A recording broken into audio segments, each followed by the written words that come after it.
All right, good evening and welcome. I'm glad to see you because it's more or less the Golden Week in Japan. So I was scared that nobody would come, but I'm glad to see you here. So let me quickly remind you a few things we have seen last week, and then we move to something which is closer to applications today. We have defined what is an automorphism. I don't want to spend more time on this. It's an inner isomorphism. This is very much related to symmetries. When a graph has a symmetry, and the isomorphism, I recall it's a map, it's a bijective map from a set of vertices to a set of vertices, from a set of edges to a set of edges, but you have some compatibility conditions. And it turns out that if you take into account all symmetries or all automorphism of a graph, you end up with a notion of a group acting on the graph. And as soon as you have a group acting on an object, you can define the notion of orbit. This is quite general. It has nothing to do with graphs, but you can define the notion of orbit. So it means the orbit of a vertex, an orbit of an edge, and you can do a partition, so subdivide all vertices or all edges into separate subsets, which are orbits. And then I introduce a few short notions. The clique, it's a tightly connected subgraph. So all vertices are connected, and the maximal number of vertices in a clique is called the clique number. It's an invariant of the graph. There might be more than one maximal clique, but this number is unique. I made a few pictures last week. Independent set is on the almost the opposite. You look at vertices which are not connected, and the maximum, the biggest set of independent vertices is called this independence number. And you also, when you have a graph, you also can count how many components you have. So how many disconnected parts are in the graph, and this is called the component number of the number of components. All these three quantities are graph invariants. Then you can define what is a cut vertex, and it's the same as a cut point. It's a vertex such that if you remove it, the graph has one more component. It's easy to draw this on a graph. And the same for cut edge or bridge. If you cut one edge, if you remove it, you have one more component, at least one. No, you have one more. In this case, you have one more component. A cut vertex, you can produce more than one more component. If you look at a graph like this, and if you remove this point, of course, you have to remove all edges connected to this point, which means it gives you more than one more component. For cut edge, you can only get one more component. Then I introduce the notion of tree. And the definition is such that it's valid both for oriented tree or for unoriented tree. And we have seen various equivalent definitions that are useful sometimes to have these different definitions. And there will be a report about these 6 equivalent definitions on the website very soon. And I also just mentioned something quite nice. It's a kind of classification of all trees. There is a notion of irreducible because you can always make some edges longer.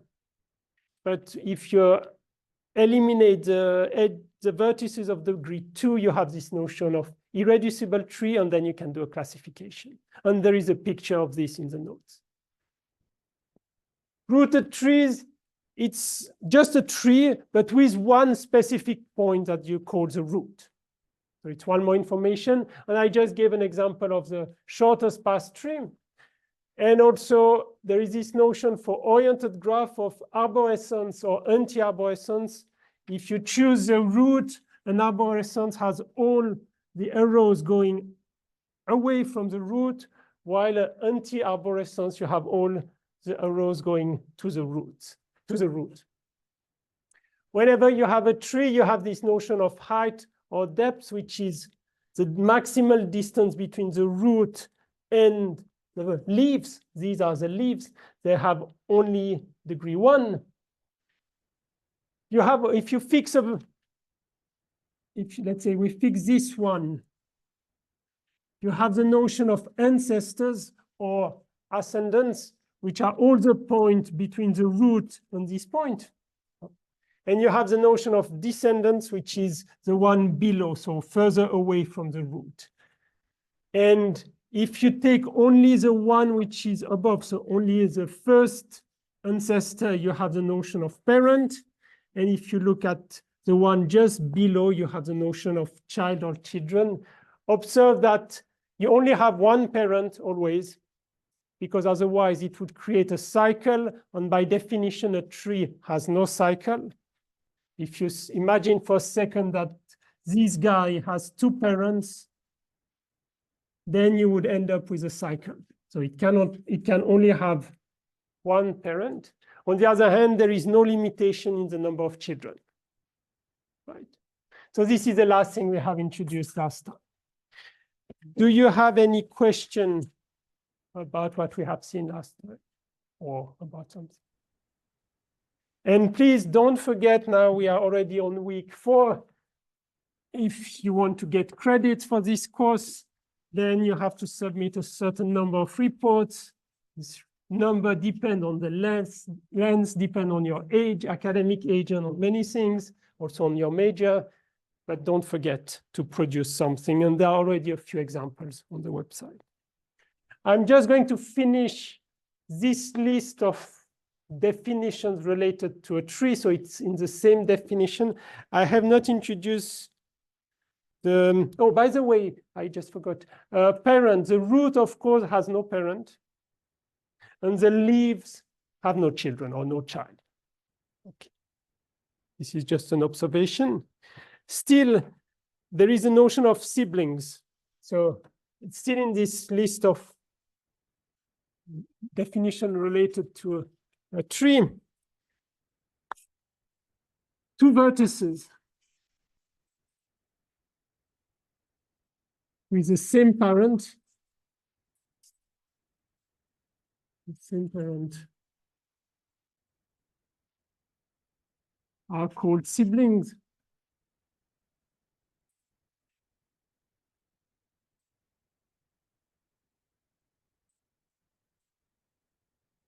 And the last one, what is an internal vertex? For a tree, an internal vertex, it's any vertex except the leaves, because the leaves have no children. So internal vertex is, oh, sorry, it's also not the root. There is, for some reason, when we speak about internal, we eliminate both the root and the leaf. So it's a vertex. It's a vertex which is not the root.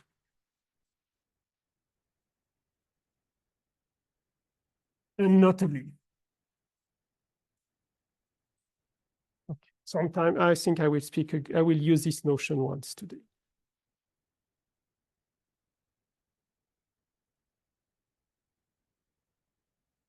If you look at these definitions, and this is the way I introduce them either for unoriented graph without any arrow, or for arborescence. It means for a graph with all arrows going down in this picture. It's well defined because you have then the notion of distance between the root and any vertex. And once you have the notion of distance, you can define ascendant, descendant, and so on. I'm not going to do it, but you can do the same for anti-arborescent. So if you have all arrows going to the top, you can define a notion of distance. Instead of starting at the root, you start at any vertex. So the distance between any vertex and the root, and you can do analog definitions. Now you have to decide what is a child, in which direction it is, and so on. But you can adapt this. On the other hand, these definitions are not good, or you cannot do anything if you have arrows in arbitrary directions. So if you have some going up, some going down, it's difficult to make sense of these things because the notion of distance has a problem, since The distance between this one and this one would be 1, but the distance between this one and this one would be infinity with the notion I have introduced. So this is fine for unoriented tree or for arborescence, or you can adapt for anti-arborescence, but for arbitrary tree, it doesn't look so good. This is just an observation. And for anti-arborescence, you have to adapt a little bit the definitions. But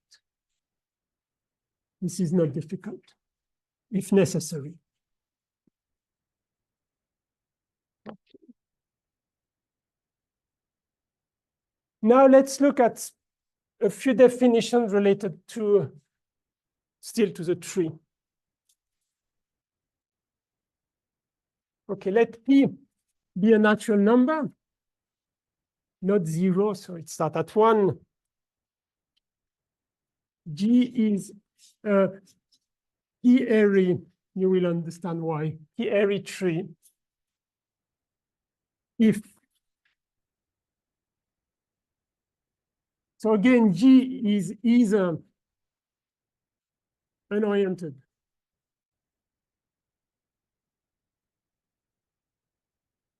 is either an unoriented tree or an arborescence, the same unoriented tree or an arborescence.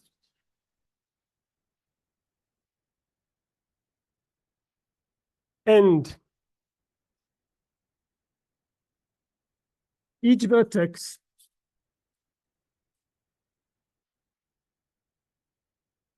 has at most P children.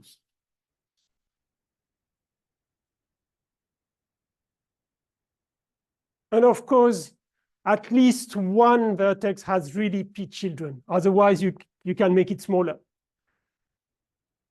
And at least one vertex has P children.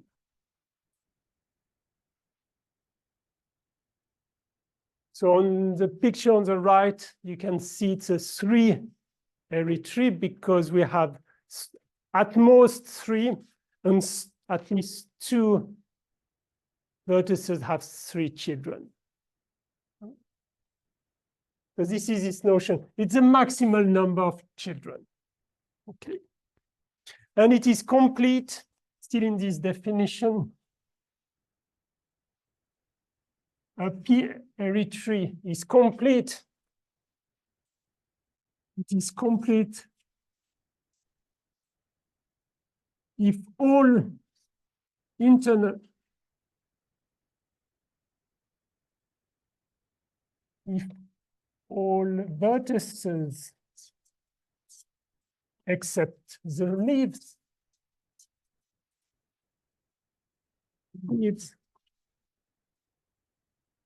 have P children. So it's more regular because everybody has P child or P children except the leaf, of course. All vertices. Of course, the leaves have no children, so it doesn't work. And the root also need to have P children. This is quite natural. And one more definition. Let me keep this picture for a second. One more definition which is convenient. What is an ordered tree?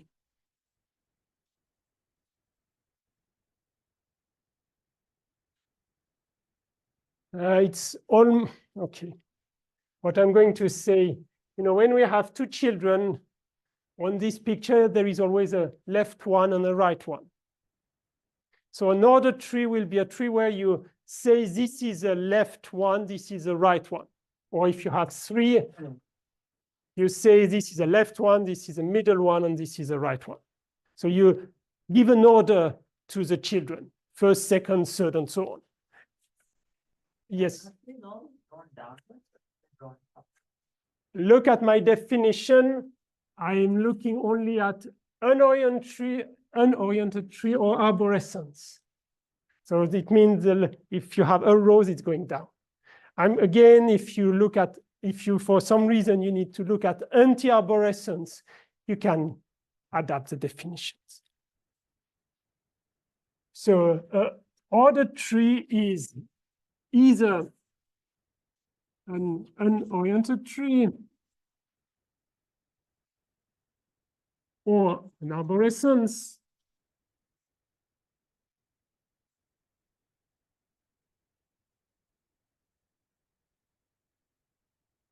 in which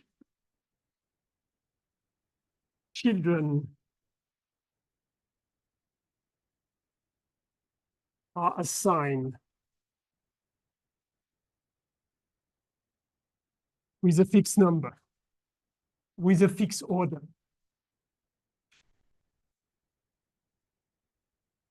Observe that this is one more information. Just on the structure of a tree, you cannot say a priori who is left and who is right, but I define it ordered tree if I impose, and this is clear on a picture, I do it automatically on a picture, if I impose that there is a first, second, and third, or left, middle, and right. But this is an additional piece of information.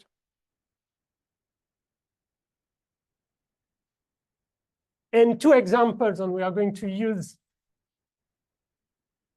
them many times today. What is a binary tree?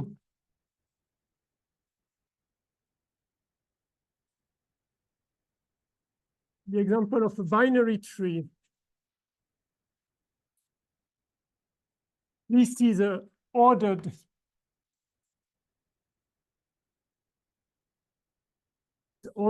two-array tree. And this is the most common tree. You have a root, one or two children, but always you mention which one is left, which one is right. Be careful, even if we have only one child, I have to mention if it is a left or right one. Because each child has an order, first or second. So even if this one, I decided that this one is a right one, while this one is a left one.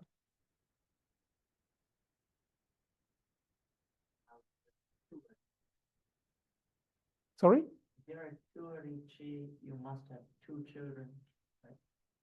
No, at most two. A two-array tree, look at the definition I gave, at most two, but at least one vertex has two. I'm allowed to have, it's complete if everywhere I have two, but I'm not imposing that we have two. And the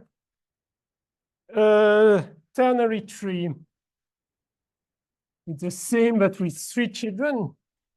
Ternary tree, it's a complete three-array tree.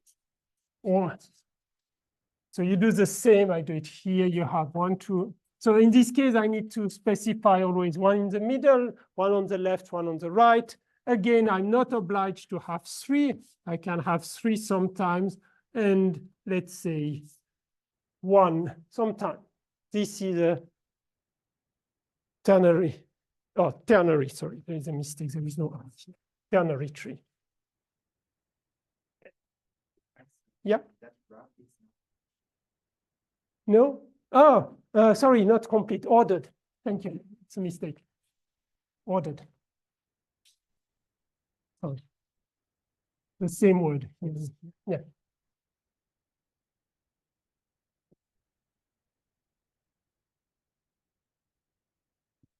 Okay, so we have 2 more notions, the notion of, or few more notions, p-array tree, what means complete, and an additional structure on the tree, which is this order. So the next section is about, or the 2 next sections are about applications. Let me just mention example of use, which are the easy one example of use for this structure. what is called a decision tree. I want to mention this name, decision tree.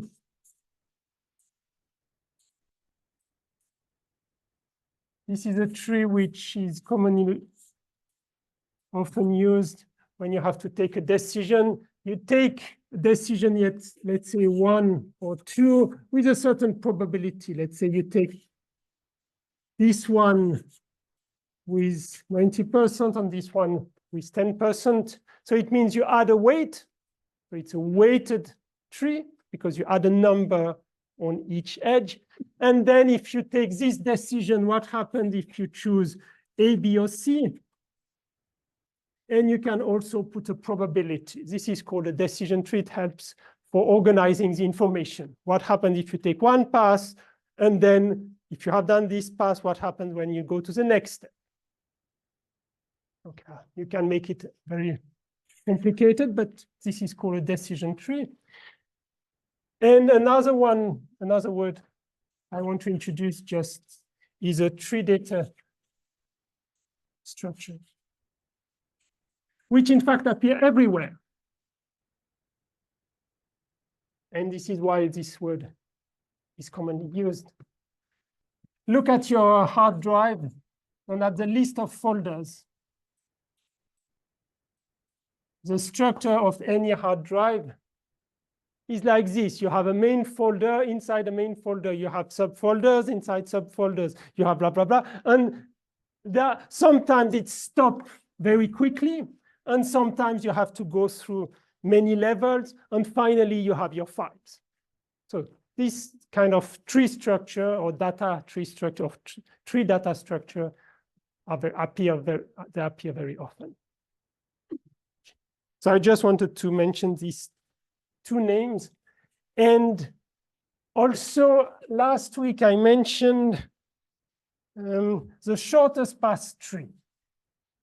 And this is a way to introduce a root to a tree. So it's a final remark for this section. Not too important, but even any connected unoriented graph. I take a very complicated graph, not a tree.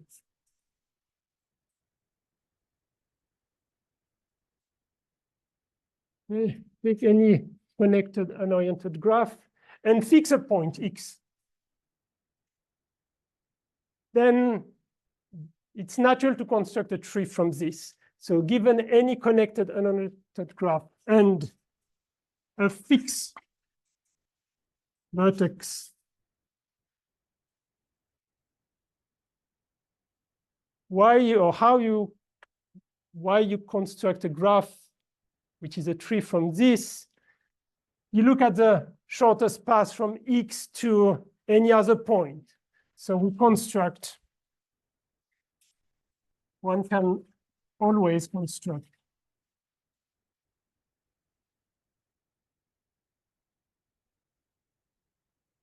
a shortest path tree.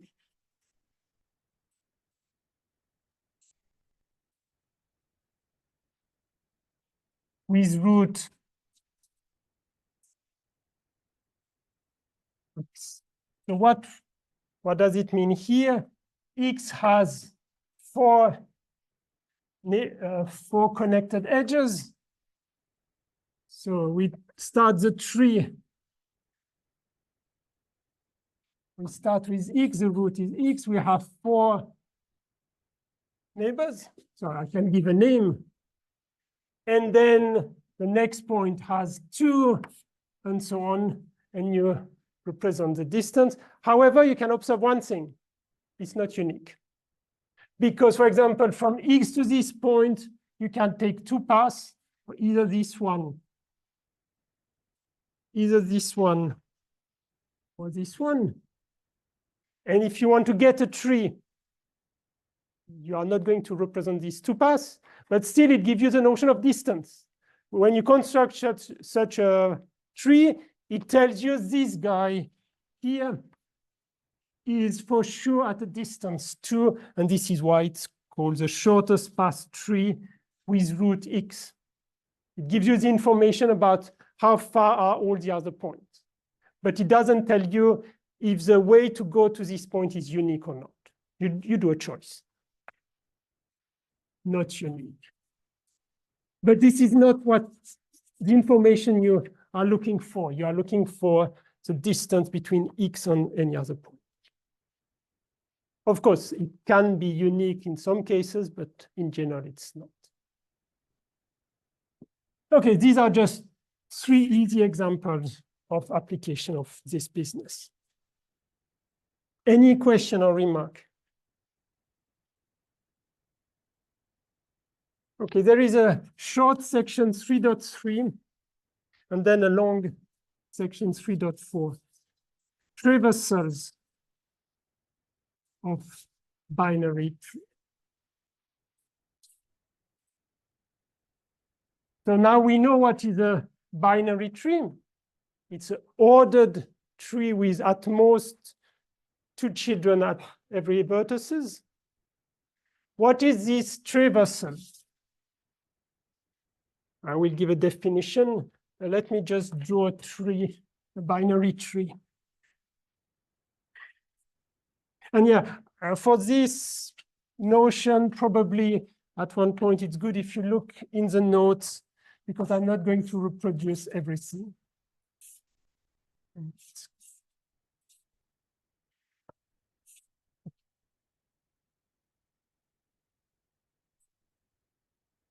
Okay, this is a binary tree. So definition, what is a traversal?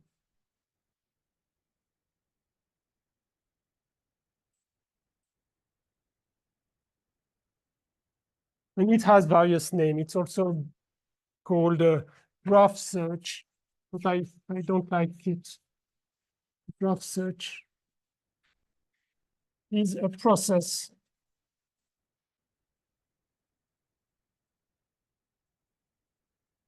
for visiting systematically. This is important, systematically.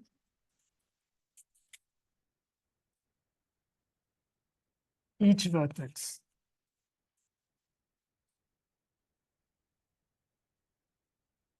Oh, and by the way, quite often, and I will also use it for tree, I will not use the letter G, I will use the letter capital T. So whenever I use capital T, it means a tree.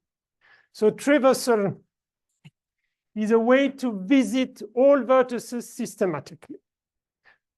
And there are many reasons why sometimes it's useful to do it. But how, I mean, if you want to visit all vertices,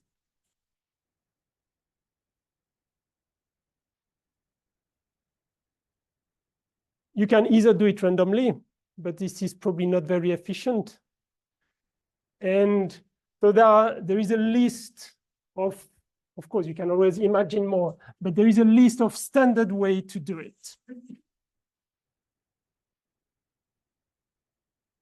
Oh, yes, sorry. This definition, in fact, applies even for general graph. I didn't mention that it's a, so I should write it for general graph. It's true for any graph. I mean, the definition holds for any graph, but for a tree, you are not going to do it randomly. There are clever ways to do it. And let me introduce one more notion for this. Whenever you have an x, this part here, which is rather small, is going to be called R of x. This is a right. No, I need to make it slightly more complicated.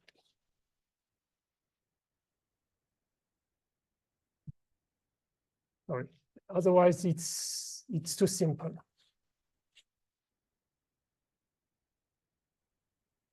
So if I fix a x, I'm going to call this part here. This is R of x, which is a subtree below X, but on the right. It's a binary tree. We are in this section about binary trees. So R of X is going to be the part on the right below X. And of course, we are going to have L of T, which is this part. This is L of X. And observe that L of X is 3, or left 3, below X. And of course, R of X, this is the right 3 below X. I will use these notions in the future, R of X on L of X. Okay. With the initial picture, it was too simple. That's why I added some edges. Okay, so now I want to visit systematically this picture, all vertices here. So let me give you some examples of traversals. With multiple paths is okay. I mean, there's definitely no one path that can take you through all. Wait, I'm not considering paths. In fact, I just want to enumerate all vertices systematically. It's a process for visiting systematically each vertex. So I'm allowed, if you think about walking on edges, yes, there is no constraint about how many times you walk on an edge, but you're only interested in vertices here. Example of traversals. I'm going to list 4. The simplest one to describe is top-down, left-right.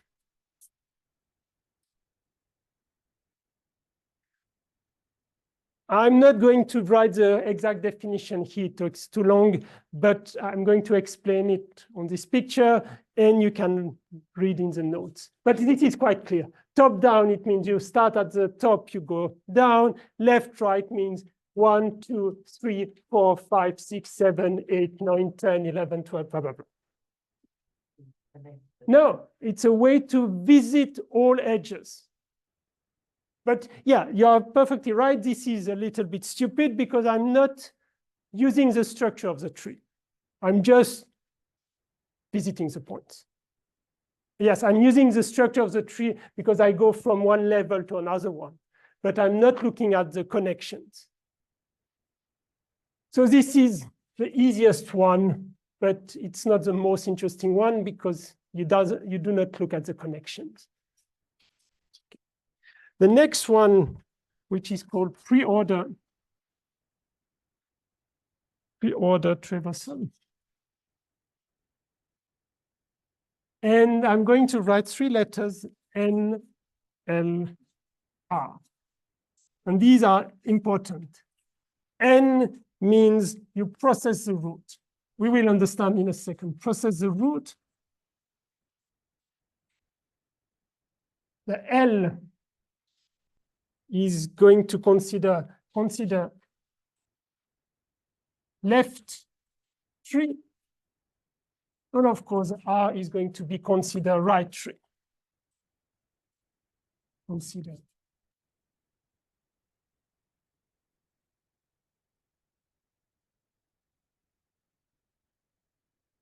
So it means, and while they're in this order, you can think about a kind of priority order.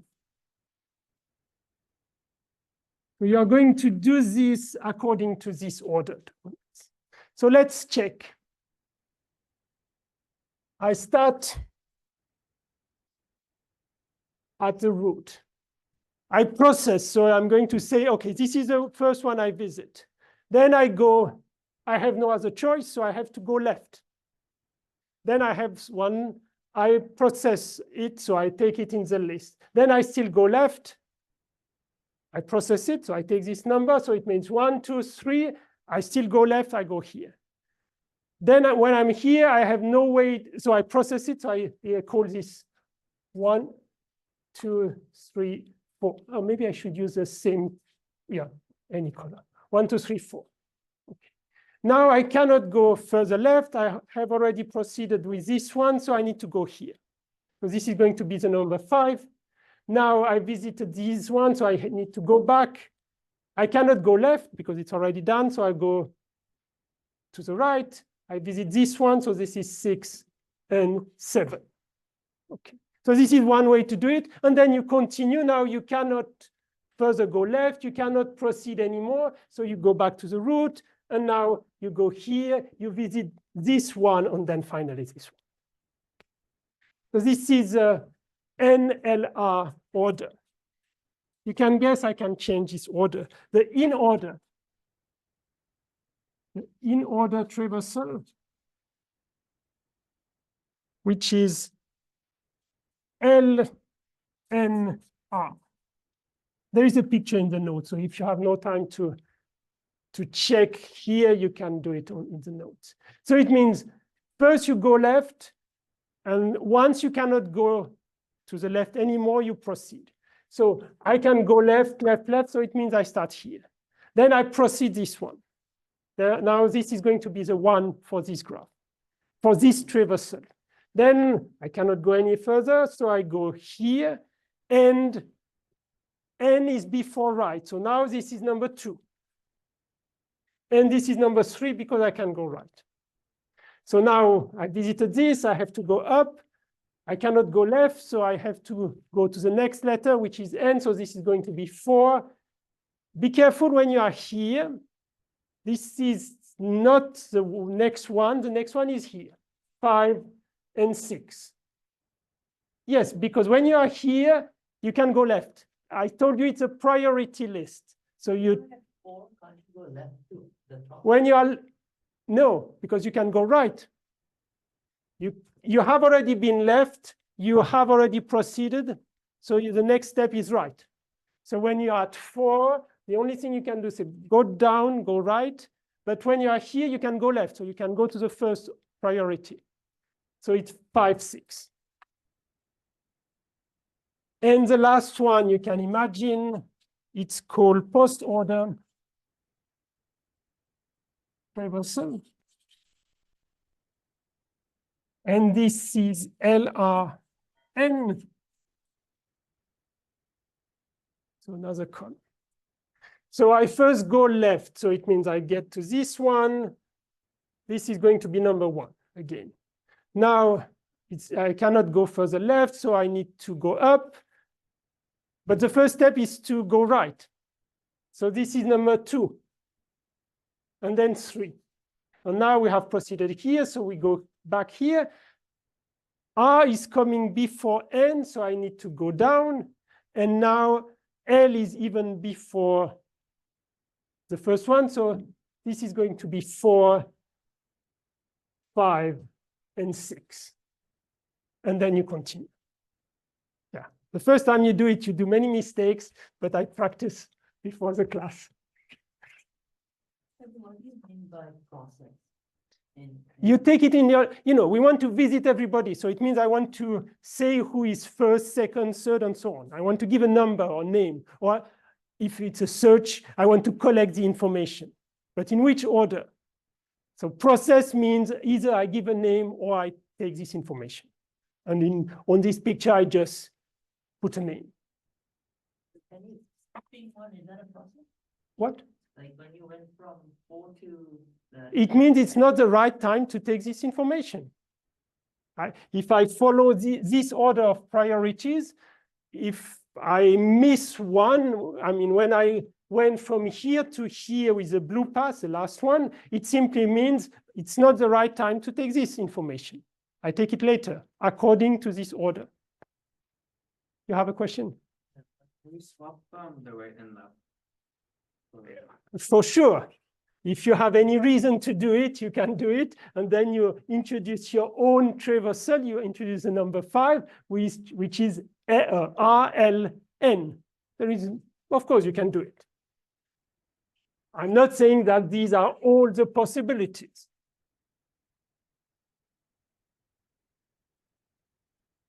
I will use this one in a second.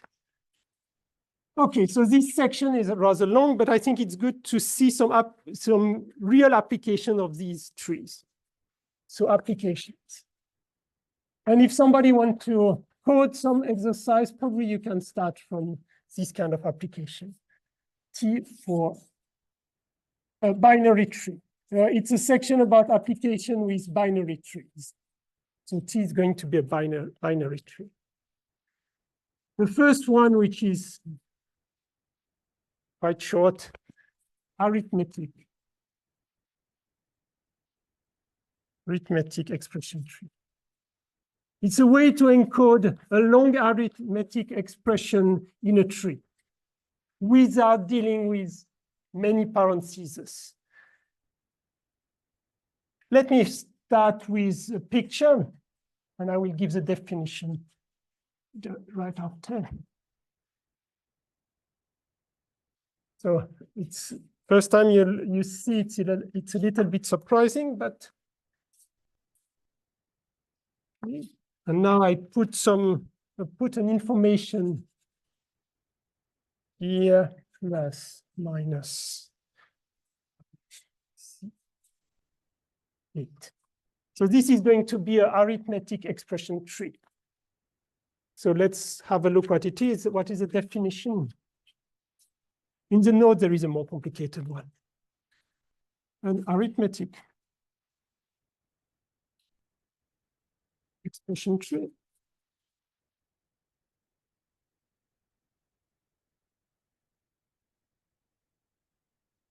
is a binary tree.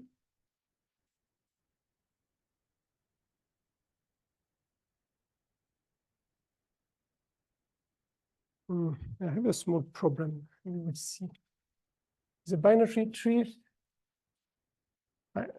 Vic, can you check in the notes what is my definition of internal vertices? Maybe I made a small mistake somewhere.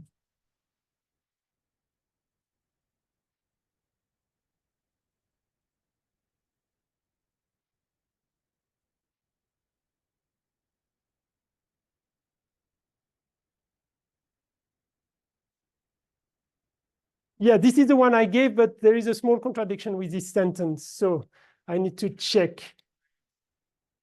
Oh, this is your problem, I don't. So binary tree. So it's a binary tree with arithmetic expression on the internal vertices. My small problem is this, with this sentence, this is also internal one. So it contradicts what I said before. So I just want to check what is the definition I put in the notes. And arborist. Please. No, it doesn't change anything. With and constant or variables on leaves. So just, I need to understand, please, that here the internal also is, the root is also internal, at least for this sentence, but I need to check what is the definition. So let's first check that it corresponds to this picture. Indeed, if we accept that the root is internal, then we have an arithmetic expression plus minus on divided, and we have either a constant or a variable on leaves. If the definition of internal vertices does not include root, I can say arithmetic expression everywhere except on leaves and constant or no, I have it, but probably just in a sentence. Okay, so please be aware that here internal vertices, in fact, I can change it, is not the leaves, not the leaf. Okay, this is not really a big problem. I think you can understand. Ah, okay. So, but still, it's not clear what the use. Now, the trick is how I read this tree. So I need to say which transversal I'm going, which traversal I'm going to use. So the next is use the, it is in order traversal. So now I fix that I'm going to use an in-order traversal, and I recall that it is L N R. The vertex with at least one child, so the root is included. The root is included? Yes, yes, it's a vertex with at least one child, right? Okay, all right. So what I wrote before was not correct, sorry. The root, in the sentence I wrote at the beginning, I said internal. The root is internal. And what is not internal are only the leaves because they have no children. Okay, I was no more sure, so I need to correct this. So now it's correct with this new definition of internal. It contains a root. So let's read this small graph with the in-order traversal. So this is L and R, so I start with 5, because this is the last one, I can go up to the left, so I proceed. Then I have plus, and then, because I proceed N, and then I go with Z. But now,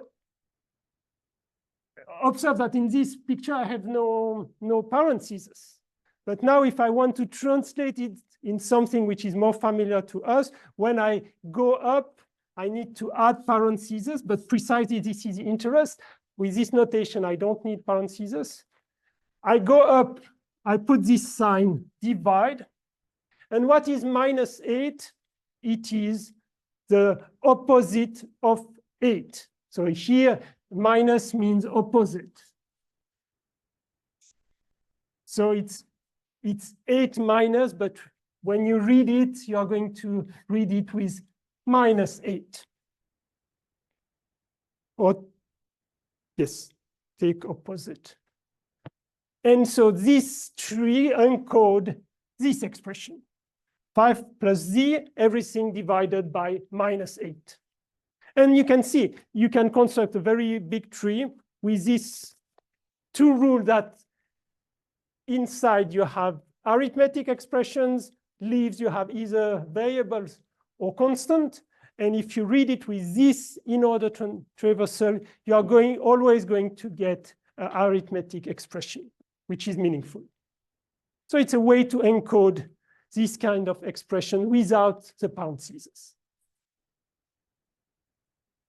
So when you do systematic computations, it's probably useful because you don't want to deal with parentheses. But the point, and be careful, you have to decide it's useful only if you use this order. If you read it in a different order, if you read it up, top down, left, right, you are going to have something which is simply meaningless. So whenever you construct such a thing, you have to be careful about which traversal you use. Okay, 3.4.2. This is binary search.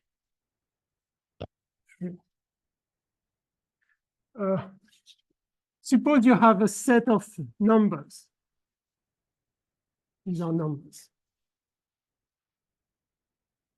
And you want to now you want to check if 25 is in this list. If the number 25 is among these ones. Let's say I have 1, 5, 7, 20, 10, and 100. Long list of number. I want to search if 25 is inside. So if you are not very clever, you have to go systematically, and you are going to do many operations. The point is, if you can organize this number in a better way, such that checking if 25 is in the list takes you only 2 or 3 operations, it's much better, instead of checking all the possibilities. So this is the idea of using a tree for binary search. I'm going to explain this. But keep this in mind, you have a long list of numbers and you want to check if one is inside this list. How can I organize this list so that it's a very efficient search? Of course, I'm not only going to deal with numbers because otherwise it would be too simple. Let's take a step back and introduce the notion of ordered set, because this is also useful for not only for searching numbers, but for searching information more general. So I first define what is a totally ordered set. A set S, and be careful, I put this sign plus or minus, but sorry, not plus or minus, small or equal, but I'm giving a sense to it. I'm not always dealing with number. So a set is a totally ordered set if for any ABC inside S. So for any element of S, one has three conditions. And you will see that it's quite natural. The first one is if A is smaller or equal to B. So, and B is smaller or equal to A, then A is equal to B. You know, I fix a rule. I want to compare things, and I'm saying if one is smaller than the other one, and the other one is also smaller than the first one, they have to be equal. The second one is if A is smaller or equal to B, and B is smaller or equal to C, then A is smaller or equal to C. This is called the transitivity. And the third condition is that always either A is smaller than B or B is smaller than A. So whenever you take two elements, one is smaller than the other. So for real numbers or natural numbers or whatever, it works. But you can easily think about sentences. One sentence is smaller than another one, for example, if it is shorter, the number of letters. It satisfies this kind of relations. Or if a sentence contains a certain word, you can also deal with this kind of, no, sorry, you cannot, because this third relation would not be satisfied. But yeah, you can imagine many examples. Okay, please find 5 examples which are not just numbers, which satisfy this and which are natural. 5 sets and a relation between the element of this set, which satisfy these 3 conditions. This is called a totally ordered set, and of course, example. You can take Z, you can take the set of real number, you can take the set of natural. But there are many other things. So what is a binary search tree? A binary, and please don't do a mistake.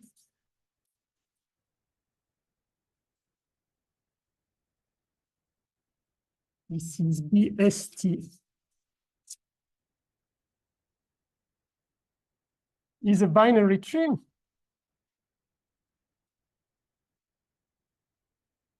And a tree, remember, it has always some vertices and some edges, so I'm going to use this notation.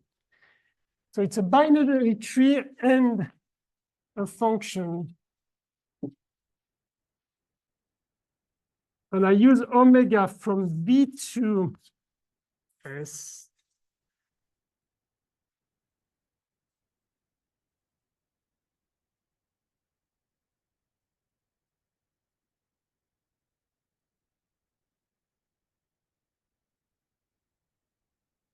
Okay, it looks complicated. It's simply because I want to be as general as possible. So let's check. A binary tree, it's a tree. And at every vertices, you associate, let's say, a number, but more generally, an element of a totally ordered set with a certain rule, such that, and the rule is quite simple.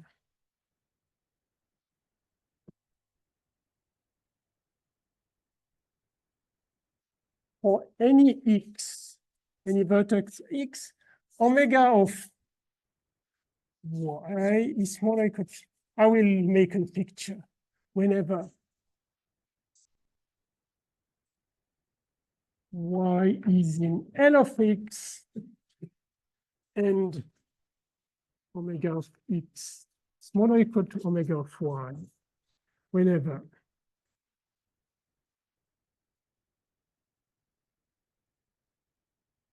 okay, I give you 1 minute to think about this definition, what it means. I'm using the notation I have introduced before. L is for left tree, R is for right tree. So you draw a binary tree.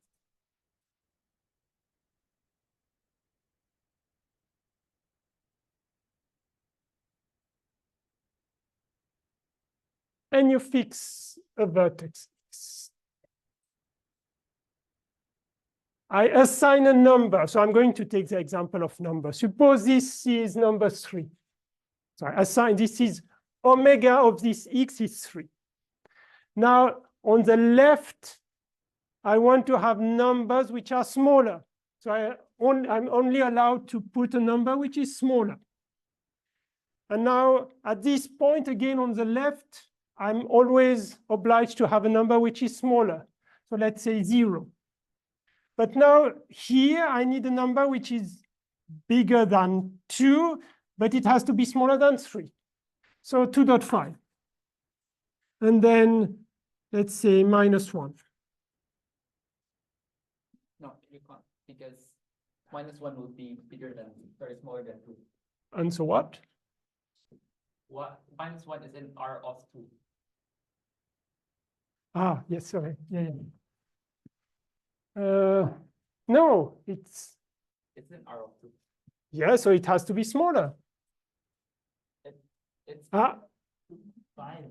no, like 2 and 2.5 is fine, but 2.2. and -1 is not fine. 2.2. Yeah. And you do the same here. You need a number which is bigger than 3, let's say 25. And you do the same on the right. And what is interesting, so I'm doing in fact in a reverse order. I'm deciding these numbers, but the starting point should be these numbers. I remember my initial picture was a collection of numbers. But why is it interesting?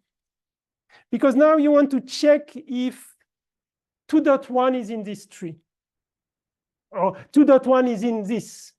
Okay, I need another number here, which is bigger, so let's put 5.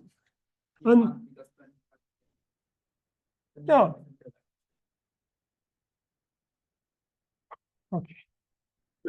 So yeah, it's quite rigid. You're right. 3.5. Okay. Now I want to check if 2.1 is in this list. So you have this list of numbers that are organized like this. If you had, like at the beginning, all these numbers are at arbitrary places, you would have to check all of them. Now, if you want to check if 2.1 belong to this set of numbers, the yellow one, then it's easy. You start at the root. 2.1 is smaller than 5. So it means you can go directly to the left. You eliminate everything on the right. You don't have to check. Then you are here. 2.1 is smaller than 3, so you go here. Then 2.1 is bigger than 2, so you have to go here. And now 2.1 is smaller, so you have to come here and check, oh, 2.1 is not this number, but how many comparisons you did? 1, 2, 3, 4, 5. After 5 steps, you know that 2.1 is not in this list. And this is a worst case. You can see it's a worst scenario because this is the longest path. If I had chosen 1.5, if you already choose 1.5, you have to do less steps because you would stop after 4 steps. Okay? And if you choose 4, you only have to do one step. So 4 is the best search. You do only one comparison. Okay, you have to do 2. Okay, but still it's very much efficient than, it's more efficient than checking all these numbers if they are not ordered. So creating a binary search tree, whenever you have a list of number, there is a way, and maybe you can, it's probably written partially in the notes, how to create such a tree. So it takes you some time to create the tree because you have to compare them at one point. But once the tree is created, whenever you want to check if a number is in it, it's very efficient. Okay. So this is one use of the tree, is to search efficiently numbers. And you can check the maximum number of operations is the height of the tree. This is called H, height of T. And this H is a maximal number of operations you have to do. So it's even more interesting to have what is called a balanced tree. A balance, you know, I can also have a tree like this. This is a tree, but it's not very good tree because in the worst case, you have to check until this place. So you have better have a tree with the same, I'm not sure that it contains exactly the same number of points, but the one on the left is much more efficient as the one on the right. The one on the right is much more efficient because at most you have to do 3 operations, while on the left you have to do many more. So if you have an algorithm, I give you a list of 50 numbers, and you have an algorithm for creating a balanced tree containing these 50 numbers according to the rules I have given, then it's very fast. So this is an application. And of course, 50 is still a small number if you have a larger number of numbers. And what you observe, why I introduce this totally ordered, because you only need one information. Compare 2 elements and say if one is smaller or bigger than the other one. This is the only thing you need. But you need to be able to do it. One is smaller, the other one is bigger. But now it doesn't matter if these are numbers, if they are other things. Okay. You have a repeated element? Okay, suppose in this application, if you have 2 times 3, you can report it only once because it's enough. If you're just looking if 3 is in your list, why should you put it 2 times? So yeah, in this application, repeated doesn't mean anything. I mean, it's not something important. For other applications, maybe you have to think about it. But for this application, it doesn't matter. Given finite numbers, is this tree unique? No, for sure not.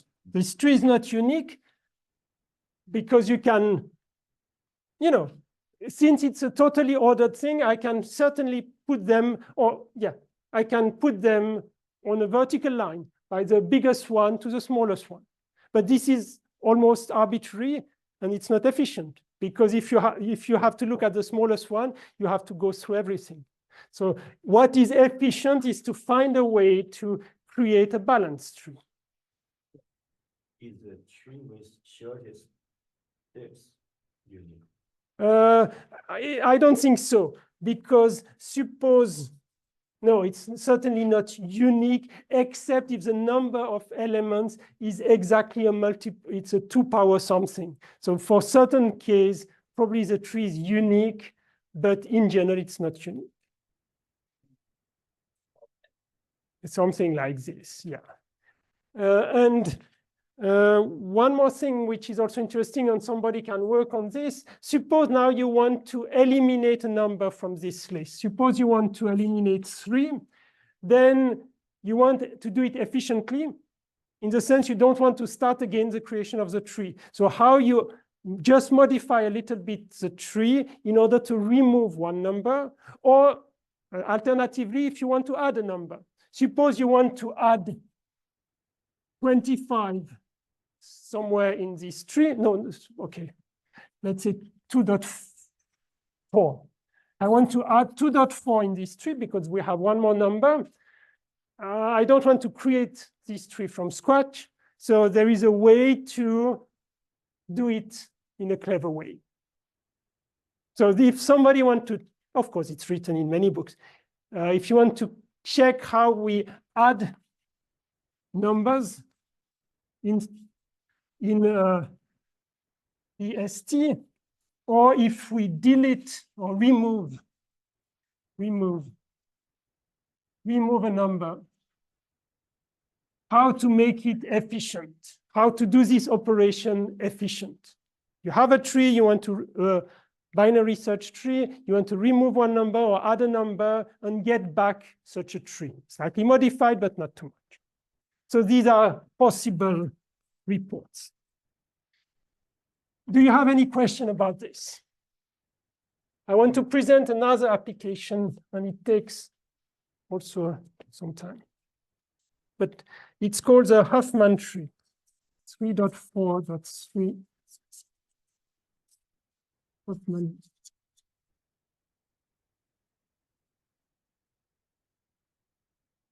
It's for creation,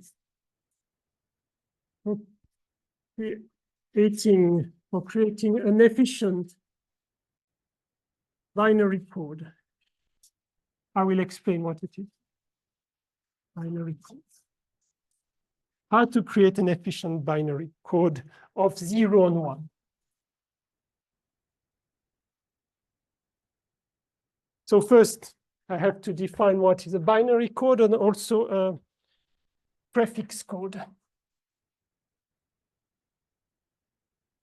So definition. And then I have to define what is efficient. A binary code is a bijective map. So bijective function, map and functions are equivalent. It's a bijective function between a finite set of symbols. You can think about an alphabet. An alphabet is a finite set of symbols and a finite set of sequences of 0 and 1. So I will just give an example.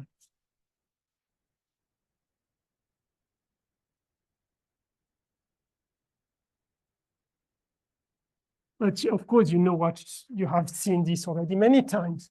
For example, the letter A. The letter A, I do it arbitrarily. You assign it 0, B, you assign it 1, C, let's say 1, 0, D, you assign it 0, 1, E, you assign it 1, 1, 1, and so on. It has to be bijective, so it should, whatever is on the right should uniquely define what is on the left. And I'm not asking here that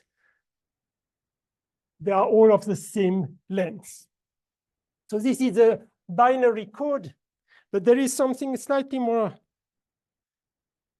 precise. This is called, these things are called a byte string. So still in the definition, if no byte string is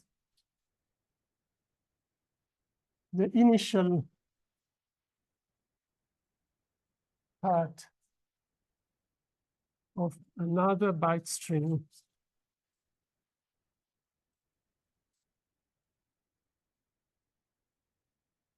then it is a prefix code.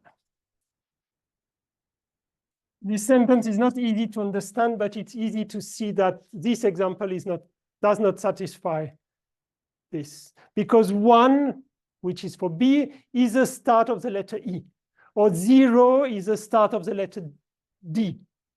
So this is not a prefix code. And sometimes it's useful to avoid this situation. And let's use 3, because we are dealing with trees, and see that it's easy to. Let's take a binary tree. On the left, we put a 0, always. On the right, we put a 1. It is. And now I put letters. So if I just want to create a binary tree, I can just decide, oh, this one is A, this one is B, C, D, E, F, G, H. And you can check this is, you have created a binary code. A is 0, B is 0, 0, C is 0, 0, 0, D is 0, 0, 1, and so on. This is a binary tree. Sorry, a binary code. Probably not. The empty set is. Now, if I want to use a prefix, or if I want to define a prefix code, what should I do? Can you see in this picture? Yes, I put, if now I say this is A prime, B prime, C prime, D prime, E prime, I put prime, just because they are not the same letters. This is a prefix code. You can check. This second condition is satisfied. So this is a prefix code. Prefix code, while the yellow one is a binary code. So far, so good, but there is nothing especially efficient in this. So I want to introduce the notion of efficiency. Do you have any question about the definition of this example? E prime, it should be I prime. What is the pro? Okay, I missed D. No, there is, what's the problem? I decide that this code 000 is assigned to the letter A prime, 001 is B prime, 010 is C prime, blah, blah, blah. I can do it. This is correct. So P6 Okay. a relationship between A and A prime. There is no relation between yellow and blue. These are two different colors. Okay, let's move on. Yeah, for the one online, you can see there is a student asking 100 questions. Now, suppose you really want to do it for alphabet, then maybe you have better use a short code. By chance, look, the shortest code is for the letter E, which is the most often used letter for some reason.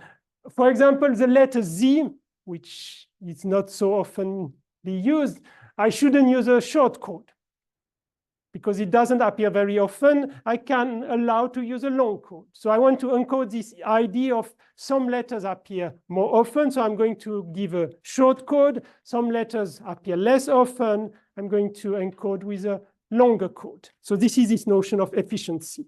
So now we would like to define ID for this, what happened now, define short code for symbols. It's not always letters, but for symbols appearing often. And the way to do it is called the Huffman algorithm or Huffman code. So I need one more definition.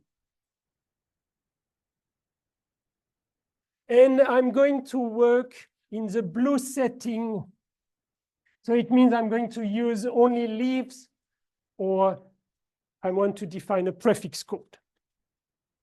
So let T be a binary tree.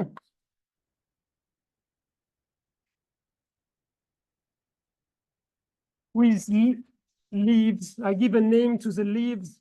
I call them x1, x2, up to xn. So I assume that we have n leaves, 5 in this example. And I associate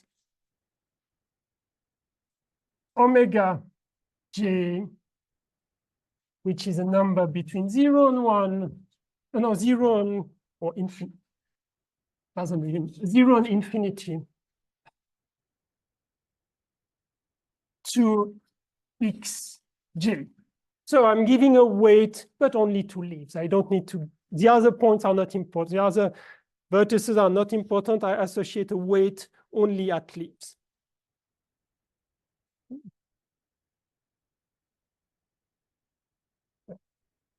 Then I'm going to define a certain number with respect for this tree. So it is in the definition.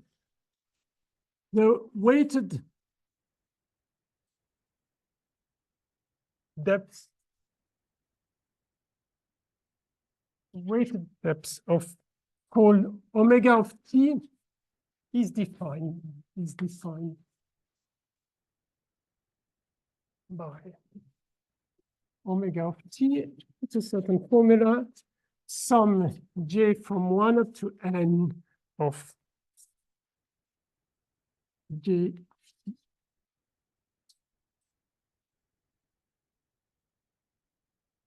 R is always a root.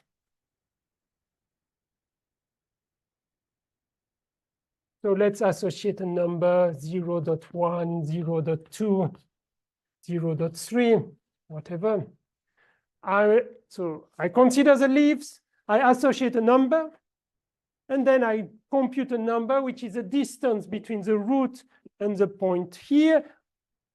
So 3 times 0.1 plus 3 times 0.2 plus 3 times 0.3, and so on. Okay. But of course, here I would have the factor only 2 because the distance is 2. And we will see why it's natural. So I define this number, the number associated to a leaf with times the distance between this leaf and the root. You can already see I write it as a remark, why it's going to be interesting. If this omega j is the frequency of symbol of the symbol Sj, a symbol has a letter S associated, sorry, with leaves, with a leaf xj. Okay, so let me do it again.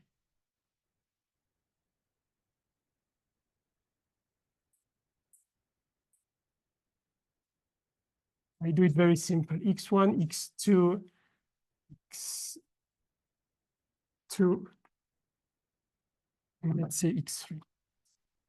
So we have a graph, we look at the leaves. The leaves are called x1, x2, x3, and I have associated a number. This is omega 1, omega 2, omega 3. These are just numbers. And I'm going to say that this is going to be the code for S1. This is going to be the code for S2. This is going to be the code for S3.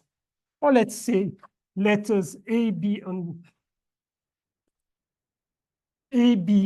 and sorry, E. Yes, I'm missing 2 letters, in case somebody wants to ask a question. Okay, so what does it represent? What is this quantity? So you have an alphabet with 3 letters, and I assume that E is the one which appears most frequently. So so let's say this number, assume this is 0.5, 0.2, and 0.3.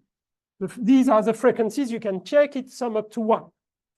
So E appears half of the time, and the other two appears with a probability 0.3 or 0.2, or 30% or 20%.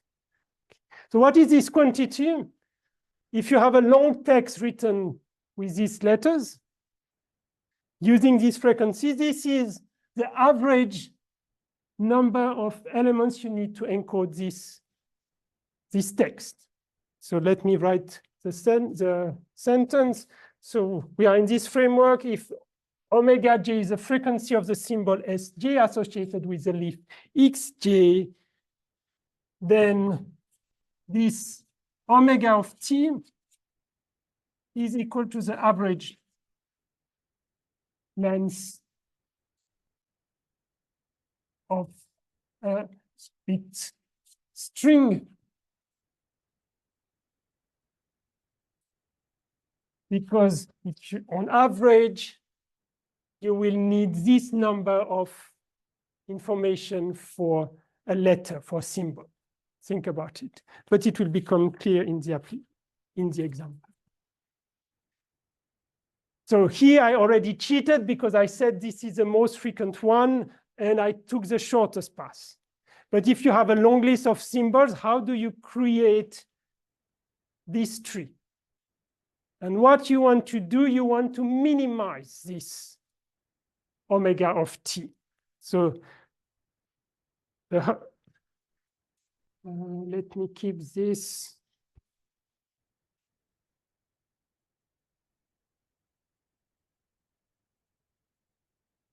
So given the family S1 up to Sn with frequency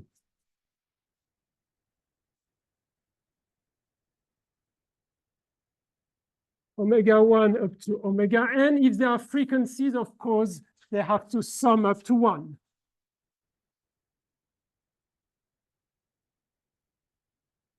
So how to create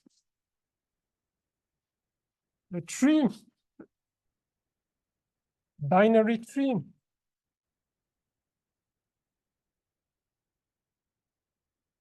with omega t minimum. So I want to minimize this quantity. So the algorithm is written in the notes. So I'm going to work on an example, because if you understand the example, you understand the algorithm, but just copying the algorithm takes a long time. So I'm exactly in this setting, but I take only 4 symbols, A, B, C, and D, and the frequency 0.1. So let me write it in yellow. 0.1 for this one, 0.2 for this one, 0.3, and 0.4. Yes, it's somewhat to 1. So this is my setting. And I want to construct a tree which minimizes the quantity, the necessary information in order to transmit a text made of these 4 letters having these frequencies. So first you look at the 2 smallest one, and you create this. So I'm going to define A, B, and now the sum 0, 1 plus 0, 2, which is 0.3. And I copy still C 0.3 and D 0.4. So in the algorithm, is take the 2 smallest numbers and create this structure. And now you repeat. Now you have 1 with 0.3, 1 with 0.3. These 2 numbers are equal. So you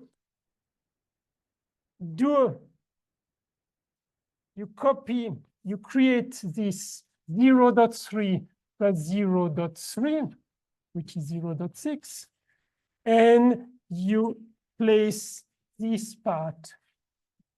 I put it here. So it means I'm ending with A, B, and C. And still I copy D, which is 0.4. And the final step is take what remains. So we have this part and another point, and I create the last structure, which is this one, and then I copy this, this, this, and we have A, B,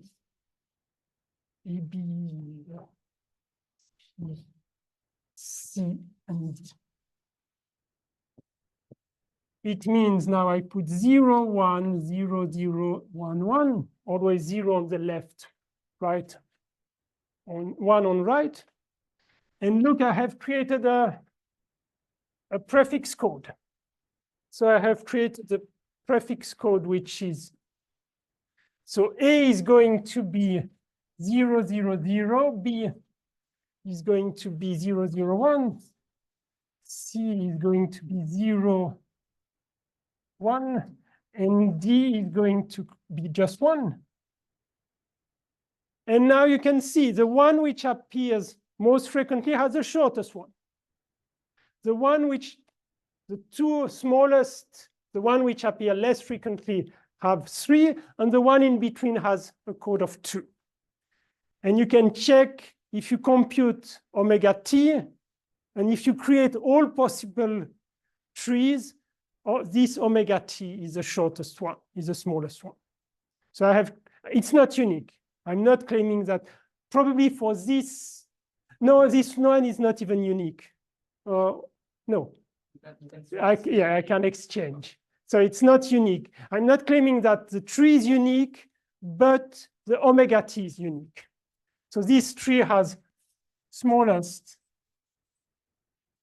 omega t, but still, it's not the unique solution. No, it's clearly not the unique solution, but it's omega t is unique. Yes, you can even Yeah, we can exchange 0 and 1 everywhere. You can say you put 1 on the left, 0 on the right, and you get the same.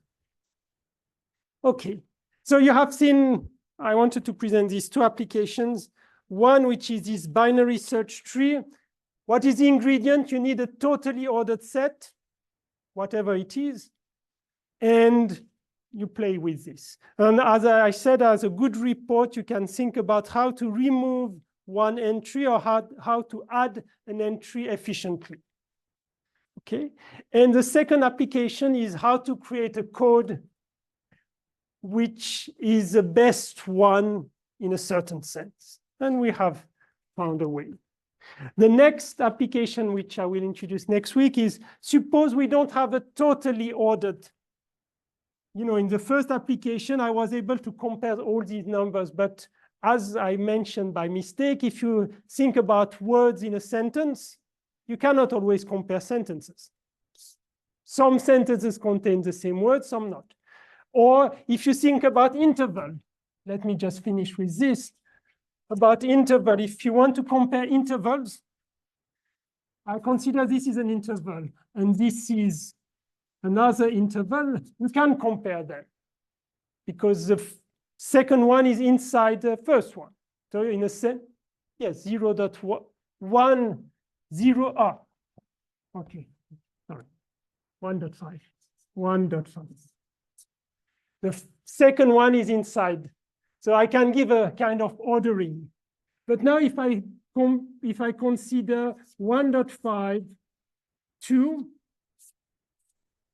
which is also an interval, you can compare it with the first one, but you cannot compare it with the second one, right? So it's only a partial order. I can compare these two, but here you have no relations. And this happens quite often.